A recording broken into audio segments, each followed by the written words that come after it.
My name is Afoyere Kizito Fonzini, also known as the Toghu marathoner.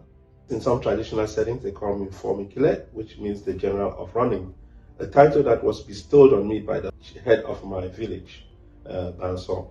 I have been involved in volunteerism for the past 18 years, but throughout my life as a kid, I was involved through my parents, but officially as an organization, it's been 18 years.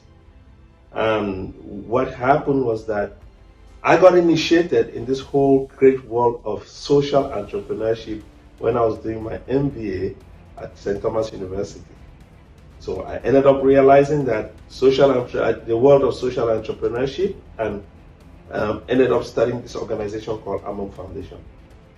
I've been volunteering my spare time getting Amom Foundation up and running, and I'm proud to say today we've had impact on more than 20,000 kids around the world, and on an annual basis.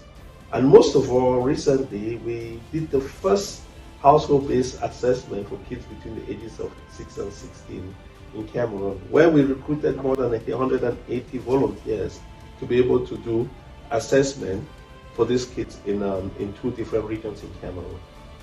And when I talk about assessment is just to show the literacy and numeracy skills of kids in these regions.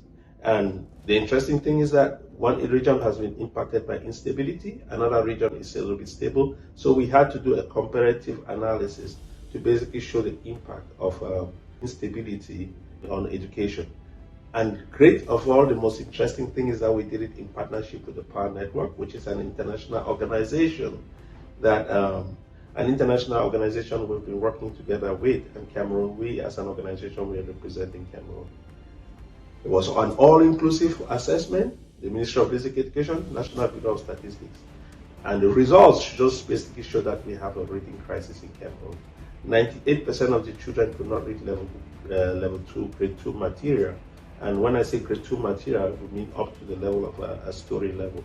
So we even had situations where you had children who were 14 years old that could not recognize words. Again, on another side, how do I raise funds?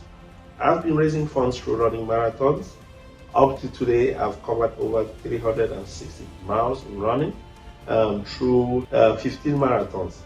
And within those 15 marathons, I have done 5 major marathons. For those of you who understand marathons, 5 major actually means I've done 5 of the global marathons. And preparing for a marathon takes a lot of time. It's a lot of volunteer time. You have to get up sometimes at 5, 6 a.m. to train. Like today, after this, I have to go around 16 miles. So it takes time, volunteer time, raise money, and most of all, go out there and run. And the beauty about it is that I have done 3 of these marathons in Ataya, in Toghu Ataya. Toghu Ataya, just to be able to first raise money for a cause that I'm really passionate about: education for kids in Boston, rural area, education for autism, education for kids in Cameroon. So I have done 3 major marathons in Toghu. I've done it in Athens, London, and recently Boston, the Boston Marathon. So for the plan on the marathon front, I hope to continue, I plan to continue raising funds. And when I say raise funds, I really need your help. If you know any have partnership, have sponsorships that can come up, and we raise funds together, because there are a lot of other projects that we have in the pipeline. And going forward, next month I'll be running the Sydney Marathon in Australia, March Tokyo Marathon, all in Toghu. And the plan is to finish all 7 continents, including Antarctica, in Toghu Ataya. I will be completing my 6th major in Tokyo in March, which is going to be a big deal, because at the end of the day, they're all Guinness World Record challenges. I just want to be able to thank you so much and for giving me this opportunity. And if you want to learn more about what we have been doing, go to www.amomfoundation.org, and follow us on Facebook and on Instagram, Toghu Marathoner. Again, thank you so much.